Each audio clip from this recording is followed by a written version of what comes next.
Okay. Mamatay ka sa... Hindi masarap. Hindi daw masarap, guys. At Wag, rin sa susunod, At Kung hindi ka open-minded, close-minded. wag magluluto. sarap-sarapan mo naman magluto. Tama mga lasa Sama na. ng lasa. Oh. Ang itsura. Guys. Ang lasa nito. Paano yung yung hindi masarap? Paano ang subo ng walang lasa? Hindi masarap ate. Dito, Ano, hindi masarap. Kayo mo. Oh, ayun pa oh. Hindi raw masarap. Hindi rin siya nasarapan, guys. Oh. Hindi rin siya nasarapan. Isa pa yun, hindi pa rin nasarapan. Walang lasa? Ay, naku. Walang lasa yun sana. Pagka ganito, guys, ang pagkain, wag na kayong magluto, ha? Walang gana silang kumain, no? Tapos itong inamos, dalhin ko na lang to. Walang kakain ito. Walang lasa. Oh, walang lasa. Walang kalasa-lasa talaga. Lasa.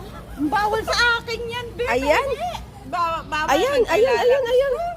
Ah, kakala ko ga hindi masarap yung ginamos na iyan. Naku po, ay pagkain niya ng ano ba? Walang lasa, Bea. Di maalam. Maubos na yung ampalayang insalada, oh. Hindi pa rin masarap. Ay, sus, Ginoo. Guys, kawawa talaga pag ang pagkain hindi masarap. Kaya wag na kayong magluluto, ha. Wag niyo nang pakakain. Tandaan niyo aring mga pagmumuhang are. Ay, ano. Next year, wala na si ate. Wag niyo nang ipag ano, hindi talaga walang kasarap-sarap.